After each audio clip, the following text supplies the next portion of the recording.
Welcome to the NeuroDivine, a sanctuary where spirituality and neurodivergence meet. I'm your host, Dr. Rabia Sapani. I'm a Sufi, an ADHDer, a spiritual mentor, and a fellow sensitive soul. Here we honor your wiring as intentional, sacred, and deeply meaningful. Each week we explore the unique spiritual gifts of neurodivergent minds and the state of our becoming in the neurotypical world. Please note that all information presented in this podcast is meant to be informational or educational in nature and does not imply a therapeutic relationship with me. If you feel in need of mental health services, I highly recommend that you check out the website ndtherapist.com. This is a space where I hope you feel safe, seen, and divinely supported on your own spiritual path. Let's begin. Hello and welcome to the first episode of the NeuroDivine Podcast. My name is Rabia Sapani and I will be your host on what I hope will be an incredible ride. So let me tell you a little bit about my own spiritual journey and what led to my quote-unquote awakening, because that's going to kind of set the stage for the main reason why I started this podcast. And to give you a very brief background, I am a clinical neuropsychologist and also a late diagnosed ADHDer with sensory processing differences. Looking back, I think I really decided to go into neuropsychology because I wanted to be able to understand how the brain works and influences behavior. That wasn't the only reason, but I think that was part of it. So when I try to pinpoint when I really truly began my spiritual journey, it takes me back to 2012 when I went through a fairly unexpected and painful separation and divorce. I'm not going to go into details about that. That's not important. Just to say that it was kind of the impetus that led me to begin my spiritual journey. And what happened was that the main reason why I decided to start exploring my own personal and spiritual growth was because my son, who's autistic, was not handling the separation very well. He was having a lot of anger management issues, had a lot of meltdowns because he was overwhelmed.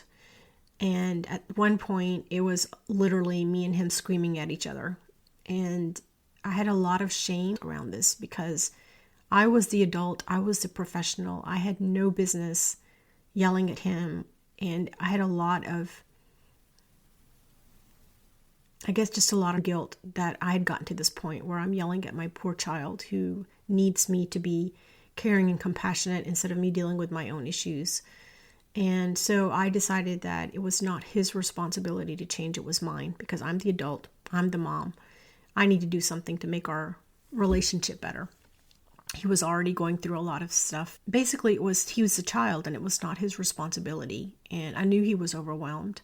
I was overwhelmed, but I also, and at the time I did not know I was neurodivergent. I just knew that I was not going about it the most graceful of ways.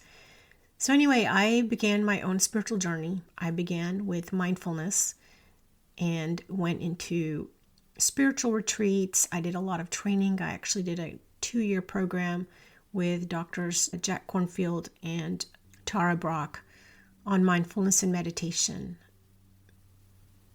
because I found the most peace when I was able to meditate. I was really drawn to Buddhism and mindfulness, and so I got into it heavily for several years. I was fairly convinced I was a Buddhist. And I also saw how this was changing my relationship with my child, because I was now having more compassion around our communication. I was more mindful. I was a better parent. I was doing self-care. I was giving myself self-compassion, which is something that I think is so lacking for most of us. We don't think about it. But we all have a lot of work to do, especially in giving ourselves the same compassion that we would give to others. And so as I evolved on this path of learning to take care of myself, learning how to slow down, learning how to be more present, I started noticing slow shifts in the way I was showing up as a person, but more importantly, as a parent. And so our relationship started changing bit by bit. I think because and I didn't know at this time about co-regulation or any of this stuff, so I didn't realize that my sheer presence of calmness and mindfulness was actually helping to help regulate my son's nervous system. Things started slowly shifting. I was convinced, again, like I said, that I was Buddhist, and I had a very loving, wonderful mentor at the time who was a Buddhist nun, and she had converted from Judaism a couple of decades ago, and she, of course, happened to move into the small town I live in right when I needed somebody to be a guide. So we would have long conversations, and I would tell her, I think I'm Buddhist, and she would say, no, honey, when your soul finds its home, your heart is going to know. It's not going to be, I think I am, it's going to be, I know I am. And so I kept that in the back of my mind, and I still kept thinking it was, I think I'm Buddhist. I love meditating. I love all of the qualities that are taught in Buddhism. And then what happened was one day I was watching Oprah's Super Soul Sundays, and she has different spiritual teachers on all the time. I'm listening to this guy, and he's a Sufi mystic. There was something about what he was saying that I was really drawn in, but it was a very short interview. So I went on YouTube and I started looking at all these videos by him. And one of the videos, he's talking about how he's a silent Sufi because he meditates a lot in silence. And something in that interview just cracked me wide open, and I started crying, and my whole body was shivering. I had goosebumps. It was like a whole body experience, and a whole body, yes, I am a Sufi. I am a Sufi, and I had just forgotten. And now I remember. And it was such a pivotal moment in my life because it was one of the first inklings of who I was meant to be and what path I was meant to follow. After listening to that, of course, I'm an avid reader, so I bought all his books, and I'm reading through all the books, and I'm like, oh my gosh, this is amazing. And just to preface this by saying that back in the 90s, so by the way, I realized I was a Sufi on 8/18/18. How amazing is that? Anyway, back to the story. In the 90s, I had been a strong, that's not even strong enough. I was a diehard fan of this very famous Pakistani, that's my background, Pakistani Sufi singer. His name was Nusrat Fateh Ali Khan. He was actually very popular in the West because he loved to experiment and mix Western music with Sufi music. He worked with a lot of movie producers. He did soundtracks for very well-known movies. He worked with Peter Gabriel. They'd put out some songs together. So anyway, I got really mesmerized by his music, and I would literally go into trances when I was listening to him sing, because he would sing very spiritual Sufi songs, and the way he sings some of them, you do this repetition of certain syllables, and it can send you into a trance-like state. I would completely get lost in his music. So I was already kind of flirting with Sufism even back then. So anyway, when I went through this whole epiphany of, oh my gosh, yes, I'm a Sufi, then of course I started exploring different paths, because there are lots of different Sufi paths. And for those who are unfamiliar, Sufism is basically the mystical aspect of Islam. In Sufism, one of our primary goals is to experience oneness with the divine. We do this through different ways. You can do it through art or poetry or music, and different orders of Sufis use different methods to achieve that oneness with God. For example, the singer who I loved, he's unfortunately has passed since then, but his group is called Chishti, and they achieve oneness with God through music. The order that I actually ended up initiating into is the Mevlevi order, which is from Rumi's lineage, and I think most people are familiar with Rumi. He's actually the best-selling poet in the world. Even if you haven't heard his name, you've probably read some of his sayings. And how that happened was I started exploring all the different orders and trying to see which one was the one that I resonated with the most. I attended some different sessions with different orders. One day I was thinking, I really, really just want to be in the presence of a Sufi teacher. There was this author whose book I'd read, and I really loved his writing. His name was Kabir Helminski. And one day I was just Googling Sufi retreats. Just randomly, this retreat popped up and it said, we're doing a writer's retreat in Costa Rica. Application only. I started thinking about it and I'm like, of course, imposter syndrome comes up and I'm like, I'm not a writer. I don't have any right to go. And then I thought, you know what? Let me just apply. And if it's meant to be, I'll end up going. So I did. I applied. And Kabir very graciously reached out to me and asked me a little bit about me and why I was interested, and he invited me. So I accepted. I later found out that this link was not even public. It was just sent to the people, like their small group. For some reason, of course, synchronicity, it popped up when I was doing a search. Anyway, I went to that retreat, and that was probably... So I've had several spiritual epiphanies in my life. The second one was when I realized I was a Sufi, and I forgot to mention the first one. I'll tell you in a minute. The third one was when I went on this retreat. This retreat was absolutely incredible on a very, very deep spiritual level. It was a very quiet, secluded retreat place on the beach. There were just a few people there. I don't remember the exact number, but I think it was under 20. It was maybe 12 or 15. The most incredibly gracious, beautiful souls. Everyone was there in a very state of surrender and spiritual immersion. And I think that really helped, because being in such a beautiful, unpolluted, secluded area on the beach with people who are all there for a similar purpose was really life transforming. And I had gone in there thinking, oh, I'm not a writer. I don't have any right to be here. And something just opened up in me. Poetry was just flowing through me. It was not me. It was just coming from somewhere else. But it was a really, really magical experience and really changed me. After that, I was like, okay, this is my spiritual home. I know I'm meant to be here. I did, going back into the mind a little bit, because I tend to do that a lot, I did go back and still explore other Sufi orders, because I wanted to be very sure that the one that I committed to was the one that most closely resonated with my energy and what I was looking for in life. I waited, I think, a year or two maybe, and then I did reach out to Sheikh Kabir. Sheikh means teacher in Sufism. I reached out to Sheikh Kabir and I said, I would love to be a part of your Mevlevi order, and I'd like to initiate in Turkey, because that is where the Mevlevi order started. And I had been to Turkey before, and I felt like it was my soul home. The following year, we did go to the group. The order that I'm in is called Threshold Society.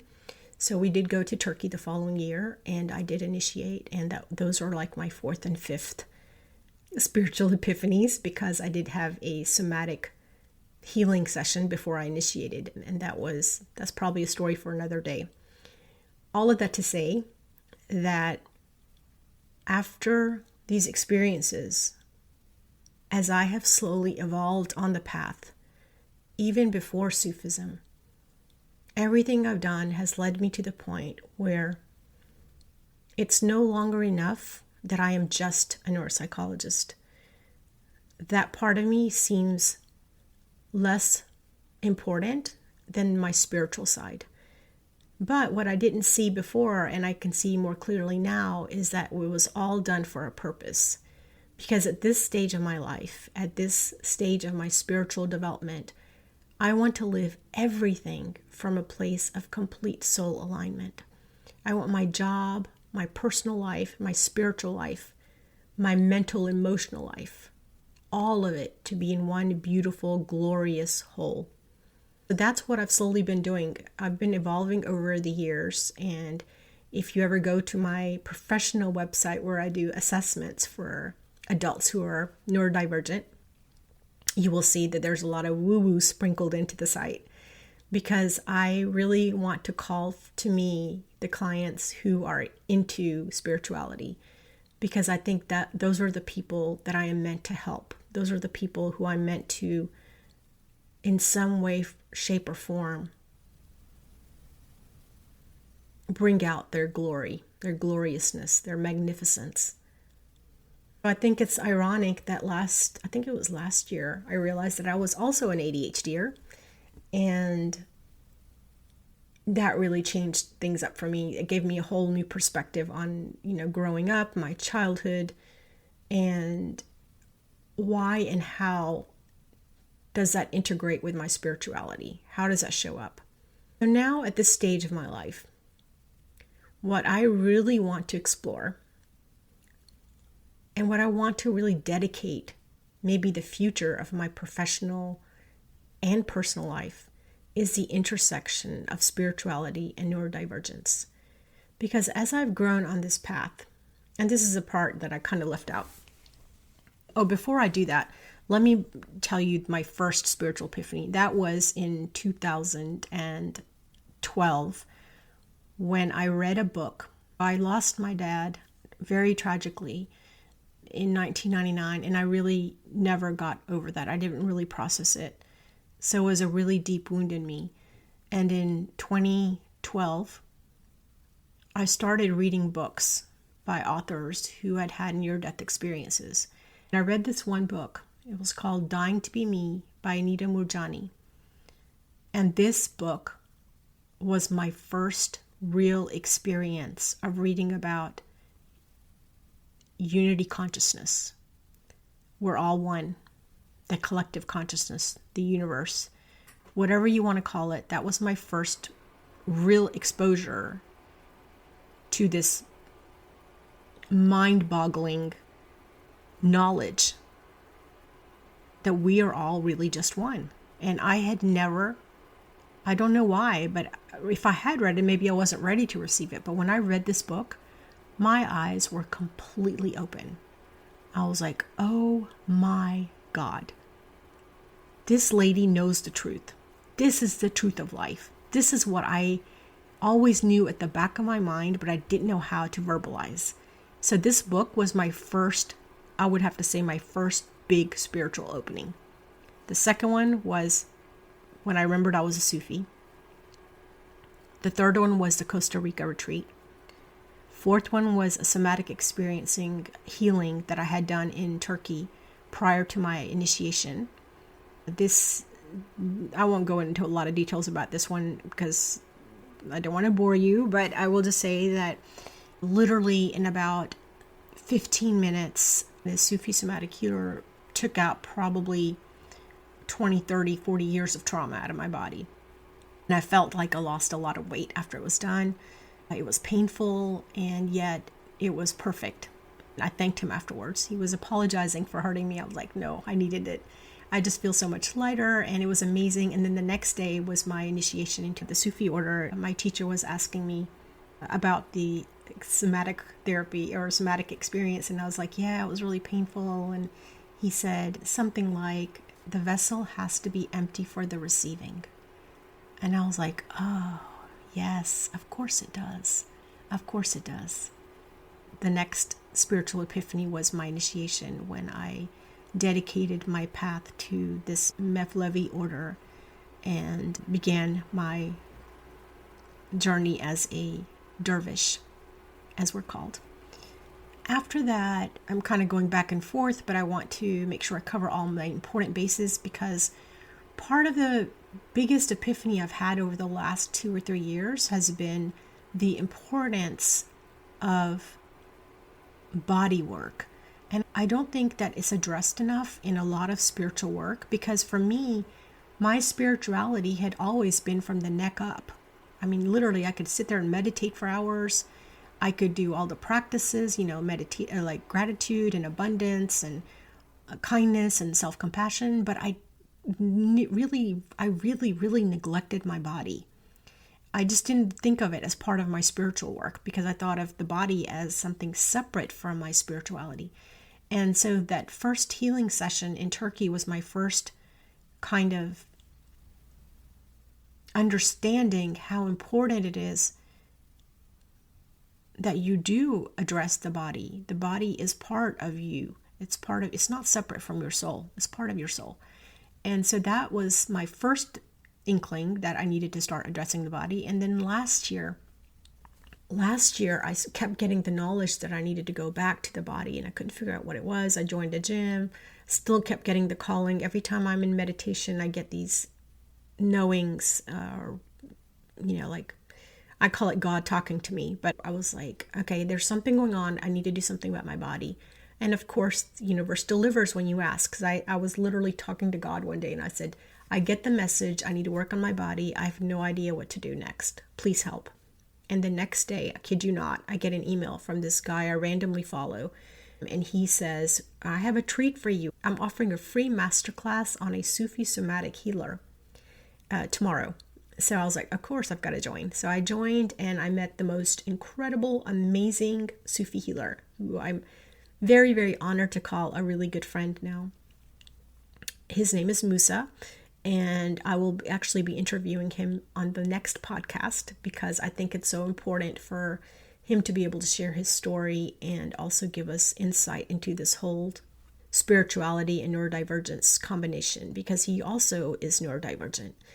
And he's given me so many pearls of wisdom, I don't even know where to start, but I'm going to let him share those with you. All of this backstory was to tell you about the importance of somatic work, the importance of spirituality. And so to recap, my spiritual path began with mindfulness and non-dual secularity. I forgot to add that piece. I did chase a lot of non-duality teachers for a while as well. Eckhart Tolle, Rupert Spira were two of my favorites.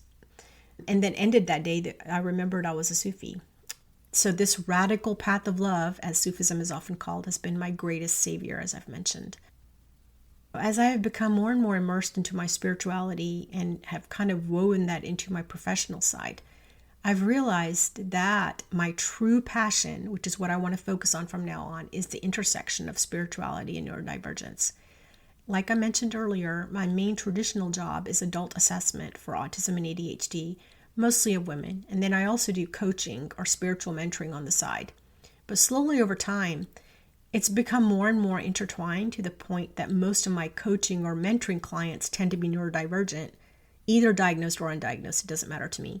And most of the clients who come into my world for assessment tend to be in the woo-woo. And, I told you I put that kind of in my website.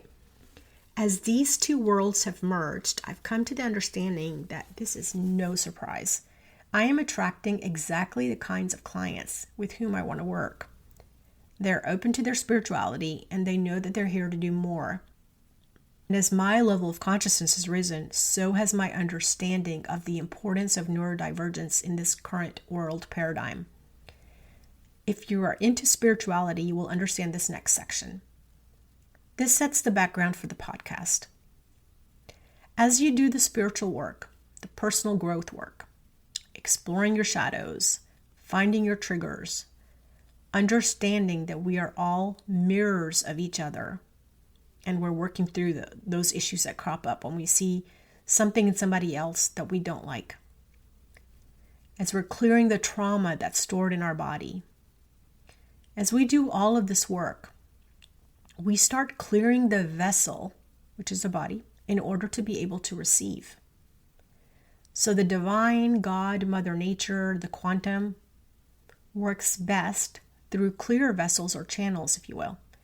And as I have slowly cleared my channel, emptied the meat suit, as I like to call it, I have had a lot of knowing about the importance and value of neurodivergence in this world. This is my soul's calling, and I feel that so strongly. One of the most profound understandings was that neurodivergent beings come into this world at much higher levels of consciousness.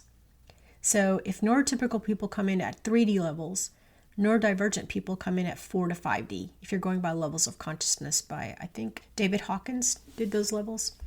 Once you understand that, you realize why neurodivergent children have such a difficult time fitting in with their neurotypical peers. Often you'll see that neurodivergent children prefer much younger children or much older adults to hang out with, because those are the people who tend to have higher levels of consciousness. Also, you may have heard that neurodivergent children like to spin a lot. As a Sufi dervish, I was taught that whirling creates an energy vortex that leads to higher levels of consciousness. So neurodivergent children already know how to go to God, and yet we try to tell them that's wrong. And as adults, we literally have to learn something that neurodivergent children know naturally.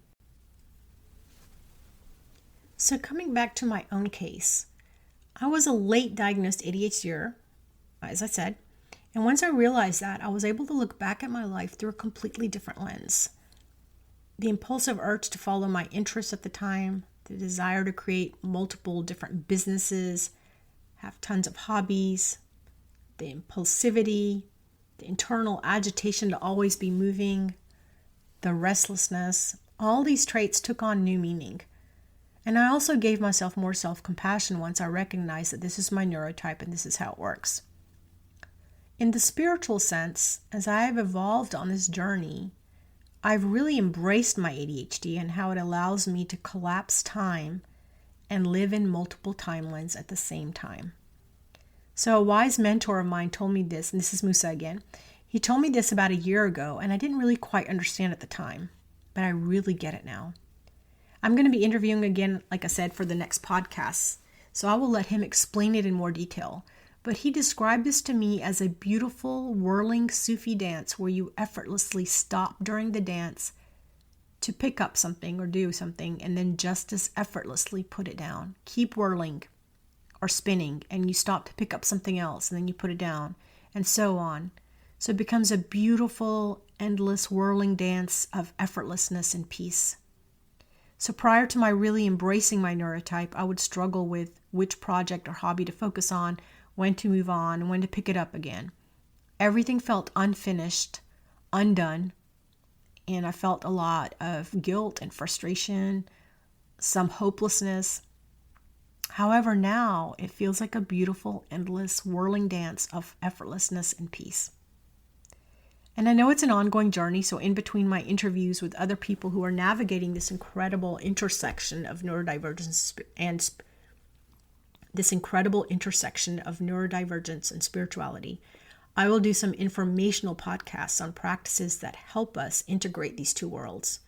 So I will have different healers on talking about somatic healing, breath work, and other practices which I feel are particularly helpful for neurodivergent individuals. That's it for now. So thank you so much for listening to me, listening about my story, and I hope that you have a beautiful time in your NeuroDivine. Thank you for spending time inside the NeuroDivine. If this episode nourished you, please share it with someone who needs this medicine. And if you feel called, kindly leave a review. It helps this work reach more sensitive, sacred minds. Until next time, may you walk gently, breathe deeply, and trust your divine design.